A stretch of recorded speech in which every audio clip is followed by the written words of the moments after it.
तो 2019 के चुनाव में प्रचंड जीत हासिल करने के बाद प्रधानमंत्री नरेंद्र मोदी आज वाराणसी पहुंचे। उनके साथ उनके जो फर्स्ट लेफ्टिनेंट अमित शाह भी मौजूद थे, भारतीय जनता पार्टी के अध्यक्ष, और इन दोनों की इस जीत में सबसे महत्वपूर्ण भूमिका थी। उत्तर प्रदेश के मुख्यमंत्री योगी आदित्यनाथ भी उनके साथ थे और यहां पर काशी विश्वनाथ मंदिर में उन्होंने भगवान भोलेनाथ की आराधना की, शिव शंकर का जलाभिषेक किया, पूजा अर्चना की और फिर बाबा विश्वनाथ की आरती की। हम आपको काशी में प्रधानमंत्री मोदी की शिव भक्ति की 4 तस्वीरें दिखा रहे हैं। ऐतिहासिक जीत हासिल करने के बाद पीएम मोदी पहली बार बाबा विश्वनाथ के दरबार पहुंचे। पूरे विधि विधान के साथ प्रधानमंत्री ने करीब 40 मिनट तक पूजा अर्चना की, बाबा को 501 फूलों का अर्पण किया और देश की समृद्धि का संकल्प लिया। वाराणसी से दूसरी बार सांसद बनने के बाद उन्होंने काशी की जनता का धन्यवाद भी किया।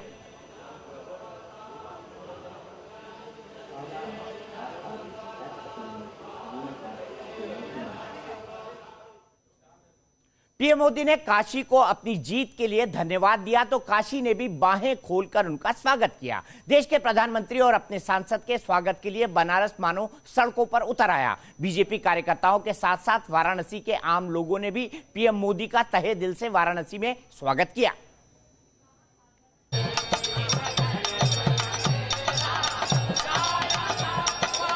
पीएम मोदी जब बीजेपी कार्यकर्ताओं को संबोधित करने मंच पर पहुंचे तो यूपी के सीएम योगी ने उनका अभिनंदन किया और फिर फूलों के भव्य हार पहनाकर सम्मानित किया। इस दौरान बीजेपी अध्यक्ष अमित शाह भी स्टेज पर मौजूद रहे। इससे पहले काशी की सड़कों पर भी पीएम मोदी के स्वागत के लिए जबरदस्त उत्साह दिखाई दिया। कहीं लोक नृत्य की झलक दिखी, कहीं लोक गायक बीजेपी की जीत का गीत गाते नजर आए, तो कहीं देवी देवताओं के भेष में सजे धजे कलाकारों ने झांकियां निकाली।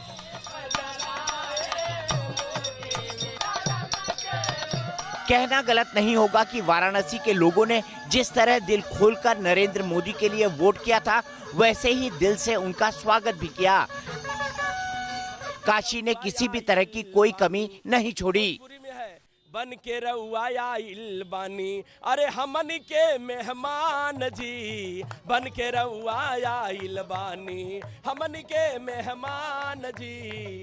आखिर ये बनारस है, इसके कण कण में रंग, संगीत, रस, भक्ति सब भाव मिलते हैं, तो यहाँ का स्वागत भी एक अलग अंदाज में ही होगा। वीडियो जर्नलिस्ट मोहम्मद आरिफ खान के साथ पिनास त्यागी, न्यूज नेशन वाराणसी। वाराणसी में इस बार प्रधानमंत्री मोदी को पिछली बार के मुकाबले 1,07,000 वोट ज्यादा मिले। जाहिर सी बात है उनका जीत का अंतर इस बार और भी बढ़ गया और इसी के चलते उन्होंने काशी की जनता का दिल से धन्यवाद किया। साथ ही साथ प्रधानमंत्री नरेंद्र मोदी ने अपने भाषण के दौरान न्यू इंडिया का विजन पेश किया, लेकिन उन्होंने कुछ ऐसी बातें भी कही जो समाज को चुभनी चाहिए, क्योंकि उसके पीछे उनकी नेक नियति थी, समाज को एक सलाह थी। हर हर महादेव। जुबान पर शिव भक्ति और दिलो दिमाग में एक नए भारत की तस्वीर लिए पीएम मोदी वाराणसी पहुंचे। उन्होंने हिंदुस्तान को एक नया विजन भी दिया। ये वो विजन है जिसकी बातें तो बहुत होती हैं, लेकिन इस पर अमल शायद ही हो पाता है। ये देश मेरा है।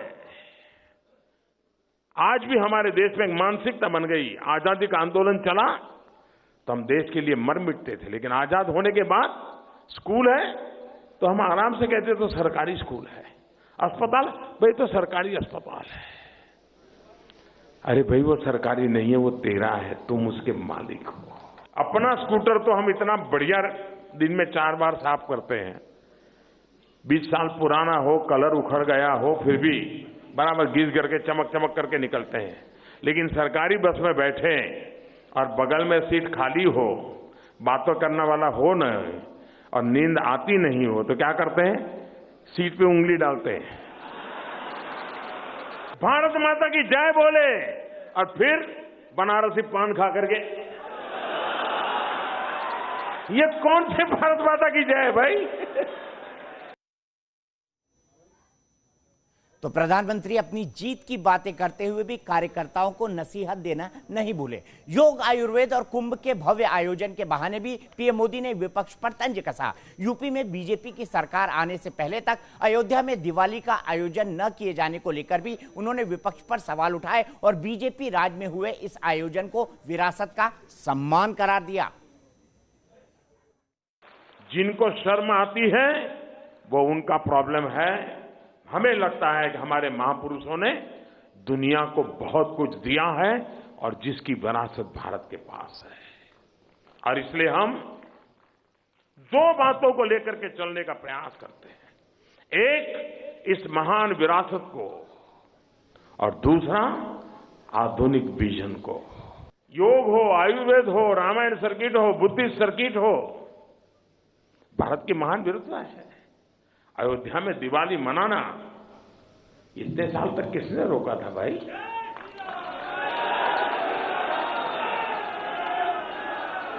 कुंभ के मेले का उपयोग देश की मर्यादाओं को चूर चूर करने के लिए हुआ है इतने सालों तक। एक ही प्रकार का परसेप्शन क्रिएट किया गया, कुंभ का मेला मतलब नागा साधुओं की जमात। उस परसेप्शन को बदला जा सकता है और योगी जी के नेतृत्व में देश ने बदला है, और उसका गौरव सिर्फ उत्तर प्रदेश नहीं, पूरे भारत का हुआ।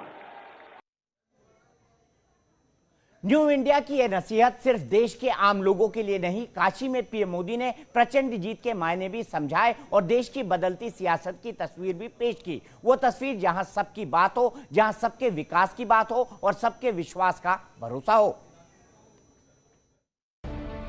जब लोग रोकते थे कि फलानी जाति का हमारा प्रत्याशी है, वोट फलानी जाति को देना है, फलाने प्रत्याशी को देना है क्योंकि हम फलानी पार्टी से हैं, वो कहते थे भी नहीं, योजना का लाभ मोदी जी ने मकान दिया है, मोदी जी ने शौचालय दिया है। उत्तर प्रदेश में पहले 2014, फिर 2017 और अब 2019 में बड़ी जीत से बीजेपी गदगद है। अपनी जीत में उसे बदलते भारत की सियासी तस्वीर दिख रही है, जहां वोट का आधार न जात है न धर्म। वाराणसी में पहले मुख्यमंत्री योगी आदित्यनाथ ने इस बात का सिरा ढूंढा तो पीएम मोदी ने उसके मायने समझाए।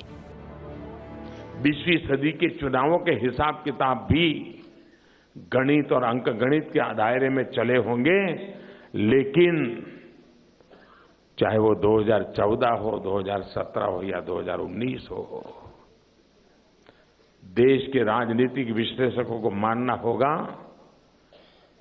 कि अरिथमेटिक के आगे भी केमिस्ट्री होती है। पीएम मोदी अरिथमेटिक और केमिस्ट्री का जिक्र कर वोटों के उस अंक गणित को चुनौती देने की कोशिश कर रहे हैं जिसमें विकास ही चुनावी मुद्दा है। वोट बैंक की राजनीति से ऊपर उठ करके सबका साथ, सबका विकास, सबको अवसर, और उसका कारण है कि हम सामान्य वर्ग के लिए 10% आरक्षण का फैसला कर। पीएम मोदी अरिथमेटिक और केमिस्ट्री का जिक्र कर वोटों के उस अंक गणित को समझाने की कोशिश कर रहे हैं जिसमें विकास ही चुनावी मुद्दा है। मोदी रिटर्न्स, मोदी अपनी जीत के खुद शिल्पकार हैं। उन्हीं के नाम पर इस देश में भारतीय जनता पार्टी और एनडीए ने प्रचंड बहुमत पाया है और इसी जीत में उनके साथी हैं, उनके हमसफर हैं हंसराज हंस, जिन्होंने दिल्ली से जीत हासिल की है इस मोदी वेव के अंदर। हंसराज हंस जी हमारे साथ हैं। हंसराज जी, सबसे पहले आपको बहुत बहुत बधाई हो दिल्ली से शानदार तरीके से चुनाव जीतने के लिए। सबसे पहले जानना चाहूंगा, आप पर इस चुनाव में कई तरह के आरोप लगे, यहां तक कहा गया कि आपने धर्म बदल लिया है, आप एक सूफी गायक हैं, आप एक गायक हैं। मैं आपसे ये जानना चाहूंगा, जब इस तरह के आरोप आप पर लगे तो आपको कभी लगा कि मैं इस राजनीति को ही छोड़ दूं जिसके अंदर आया हूं, जिसमें इस तरह के आरोप लगते हैं?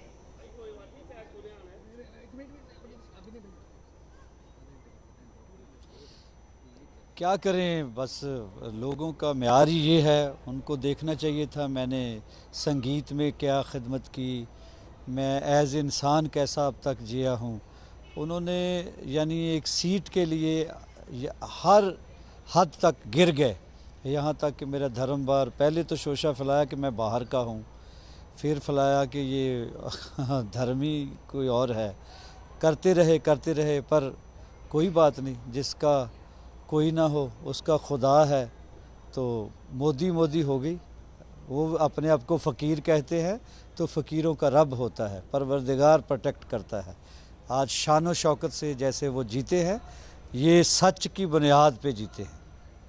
आपने कहा सच की बुनियाद पर जीते हैं, और आप वाकई सच के प्रतीक हैं अगर उसकी बात कही जाए सूफी गायकी की। और अब सूफी गायकी में सबसे बड़ा नाम है, आप फिल्मी गायकी में भी एक बहुत बड़ा नाम है। सबसे पहले आपसे जानना चाहूंगा, आप दिल्ली के जिस इलाके में जाते थे, लोग सबसे पहले बोलते थे कि भाई मोदी जी के लिए गाना गा दीजिए। आप कौन सा गाना गाते थे मोदी जी के लिए अपनी पूरी इलेक्शन कैंपेन के दौरान? हमारे दर्शक भी सुनना चाहेंगे, क्योंकि दिल्ली के दर्शकों ने सुना है, लेकिन देश के और विदेश के दर्शकों ने अभी तक नहीं सुना है।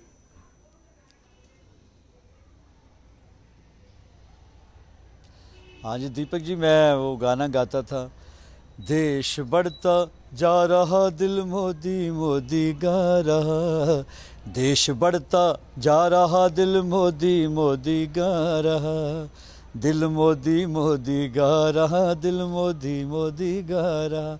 130 करोड़ लोगों ने बड़ी शिद्दत से बहुत एक्साइटेड थे कि हमारे महबूब दोबारा प्रधानमंत्री नरेंद्र भाई मोदी बने। तो वो किस इस अंदाज से गा के बुलाते थे, कैसे, आजा रे मोदी तेरा रास्ता उड़ीक दिया, आजा वे मोदी तेरा रास्ता उड़ीक दिया, बेटी को बचाने वाले, बेटी को पढ़ाने वाले, बेटी को बयाने वाले, बेटी को बचाने वाले, सबका साथ सबका विकास, सबका साथ सबका विकास, सबका विकास कराने वाले, आजा आजा आजा, आजा रे मोदी तेरा रास्ता उड़ीक दिया। कुछ ऐसे गाता था। हंसराज जी, आप ये बताइए कि कलाकारों के तरफ से आप संसद में किस मुद्दे को उठाना चाहते हैं? कौन सा मुद्दा है जिसको आप रखना चाहेंगे देश के सामने, संसद के सामने, सरकार के सामने, कलाकारों की तरफ से?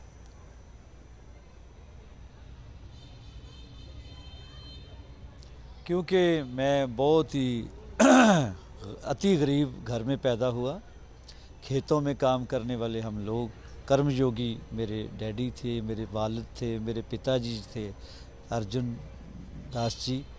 तो इस वजह से मुझे गरीबी का और मेहनत का और कर्म करने का गुड़ती में मिला है। तो मैंने अपने हलके में भी, उत्तर पश्चिमी हलके में जो जो महसूस किया है कि सोशल जस्टिस होना चाहिए, लोगों के पास बुनियादी चीज़ें, बेसिक नीड्स पहले पूरी करें, उसके बाद कुछ डेवलपमेंट की जाए, उसके बाद जो जो भी मुद्दे होंगे, जो जो मसले होंगे, उसका सीक्वेंस बना के किसको प्रायोरिटी बेस पे सॉल्व करना है वो करेंगे, मालिक ने चाहा तो। हंसराज जी, जो दूसरा महत्वपूर्ण मुद्दा है वो पाकिस्तान को लेकर है। आप खुद पंजाब से आते हैं, पाकिस्तान हमारे यहाँ गलत हरकतें करता है, आतंकवाद फैलाता है, आतंकवादियों को भेजता है। पुलवामा अटैक भी पाकिस्तान के लोगों ने ही कराया था, पाकिस्तान से जो आतंकवादी जुड़े हुए हैं उन्होंने ही कराया था। आपको क्या लगता है, आप भी एक कलाकार हैं, क्या पाकिस्तानी कलाकारों को बेरोक टोक भारत के अंदर एंट्री मिलना चाहिए, या आपको लगता है पाकिस्तानी कलाकारों को हमको रोकना चाहिए, या जब इस तरह के हालात बने कम से कम हमको पाकिस्तानी कलाकारों को नहीं बुलाना चाहिए? आपका क्या मानना है?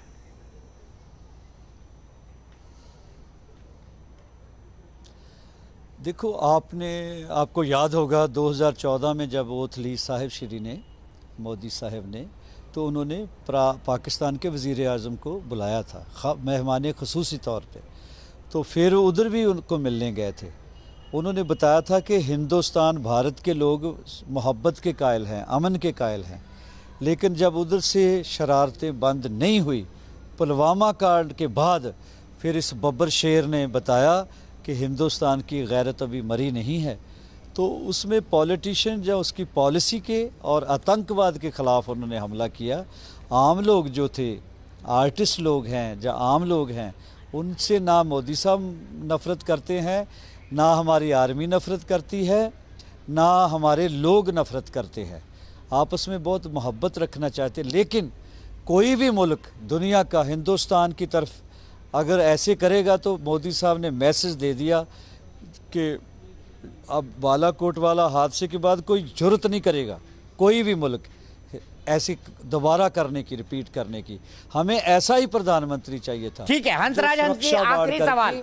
आप इस जीत के बाद कांग्रेस हारी है, आम आदमी पार्टी हारी है, इन दोनों पार्टियों के लिए हंसराज हंस से मैं कहूं कि एक गाना आप गा के हमको बता दीजिए, जो आप राहुल गांधी के लिए गाएं, अरविंद केजरीवाल के लिए गाएं, एक गाना गा के बताइए, और उसके बाद दर्शक ये तय करेंगे कि आपने कितना फिट गाना इन दोनों लोगों के लिए गाया है जिनको इन चुनाव के अंदर आपने हराया है।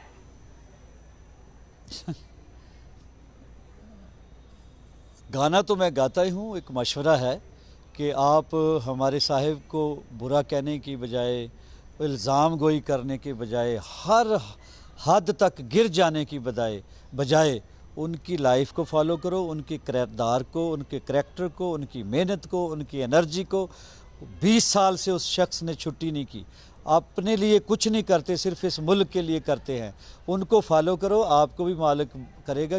तो गाना ये है, सजन रे झूठ मत बोलो, खुदा के पास जाना है, न हाथी है न घोड़ा है, वहाँ पैदल ही जाना है, सजन रे झूठ मत बोलो। चलिए हंसराज जी, आपने हमसे बात की, इसके लिए बहुत बहुत धन्यवाद, और आपको आपकी आने वाली पारी के लिए बहुत बहुत शुभकामनाएं। तो ये थे हंसराज हंस, जो हमें बता रहे थे अपनी जीत के बारे में, और ये बता रहे थे कि अब वक्त आ गया है कि अगर अपोजिशन पार्टी भी आगे बढ़ना चाहती है तो उनकी मोदी की लाइफ को, मोदी की जो काम है उनको फॉलो करना चाहिए। आगे बढ़ते हैं। आम चुनाव खत्म होने के साथ ही एक बार फिर राम मंदिर बनाने की बात शुरू हो गई है। आरएसएस प्रमुख मोहन भागवत ने अयोध्या में मंदिर निर्माण की पैरोकारी की है। उदयपुर में एक कार्यक्रम में मोहन भागवत ने भगवान राम को लेकर बड़ा बयान दिया है। क्या है वो बयान, आइए देखते हैं। वास्तव में हमको जागरूक है और काम करना है, राम का काम करना है, तो अपना काम करना है ना। राम हमने भी रास्ते, आत्मा राम, तो अपना ही काम है, और अपना काम खुद करें। खुद का काम खुद करेंगे तो ठीक होता है। सौंप देते हैं किसी को तो भी निगरानी तो रखनी ही पड़ती है। लोकसभा चुनाव में बीजेपी की बम्पर जीत के बाद मोहन भागवत के इस बयान से एक बार फिर राम मंदिर का मुद्दा सुर्खियों में आ गया है। इस बयान से कयास निकाले जा रहे हैं कि वो अयोध्या में राम मंदिर की बात कर रहे हैं। अयोध्या में राम मंदिर का मामला फिलहाल सुप्रीम कोर्ट में लंबित है। सुप्रीम कोर्ट की निगरानी में एक मध्यस्थता समिति भी आपसी बातचीत से मुद्दा सुलझाने में लगी है। भागवत के बयान पर वीएचपी का कहना है कि वो हरिद्वार धर्म संसद में इस पर निर्णय करेगी। इनके घोषणा पत्र में भव्य मंदिर निर्माण का रास्ता साफ करने का वायदा भी है। विश्व हिंदू परिषद ने भी 19-20 जून को हरिद्वार में धर्म संसद बुलाई है, और वो धर्म संसद में हम संतों से ये रास्ता पूछेंगे कि राम जन्मभूमि पर भव्य मंदिर के निर्माण के लिए आगे क्या करना है। मध्यस्थता में क्या हो रहा है ये देखना, और फिर अगर संतों को लगा तो सरकार से कहना कि कानून बनाओ।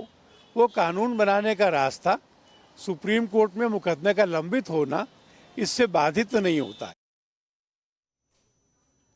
और अब बात उत्तर प्रदेश की। अमेठी में बीजेपी कार्यकर्ता की हत्या के मामले में पुलिस को बड़ी कामयाबी मिली है। पुलिस ने 3 आरोपियों को गिरफ्तार किया है। पुलिस को अभी भी 2 आरोपियों की तलाश है, जिनके लिए पुलिस की टीमें लगातार दबिश दे रही हैं।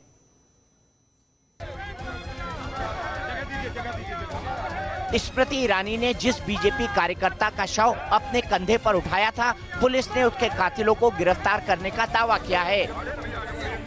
स्मृति ईरानी ने भरोसा दिलाया था कि 24 घंटे के अंदर कातिल पकड़े जाएंगे। केंद्रीय मंत्री की जुबान खाली न जाए, इसके लिए यूपी पुलिस ने अपना पूरा जोर लगाया और कत्ल के आरोप में 3 लोगों को गिरफ्तार कर लिया। हत्या के जिन 3 आरोपियों नसीम, बीडीसी रामचंद्र और धर्मनाथ गुप्ता को गिरफ्तार किया गया है, उनके पास से पुलिस ने वारदात में इस्तेमाल हथियार भी बरामद किए हैं। पूर्व प्रधान की हत्या की घटना के सिलसिले में हमने 3 अभियुक्तों को गिरफ्तार किया है, और उनके पास से हमने कंट्री मेड पिस्टल, जो जिसका हत्या में प्रयोग किया गया था, उसको भी बरामद कर लिया है। और साथ ही साथ एक एक्यूज्ड के पास से टॉवेल मिला है जिसमें खून है और उसको हम फॉरेंसिक्स के लिए, हम फॉरेंसिक एग्जामिनेशन के लिए भेज रहे हैं। 2 अभियुक्त अभी भी फरार हैं जिन्हें हम ट्रैक कर रहे हैं, हमारी टीम्स लगी हुई है। सुरेंद्र सिंह अमेठी के सांसद स्मृति ईरानी के करीबी थे, उनके साथ अक्सर मंच पर देखे जाते थे। लोकसभा चुनाव के नतीजे आने के अगले दिन ही उनकी हत्या हुई थी। पुलिस इसके पीछे आपसी रंजिश और चुनावी रंजिश मान रही है। और आइए अब आपको बताते हैं कि मोदी जी के शपथ ग्रहण समारोह में एक बार फिर दुनिया का मेला लगेगा। 30 मई को प्रधानमंत्री मोदी दूसरी बार देश के प्रधानमंत्री पद की शपथ लेंगे। पीएम मोदी के साथ उनका मंत्रिमंडल भी शपथ लेगा। प्रचंड बहुमत से जीत मिली है और इसके लिए तैयारी शुरू हो गई।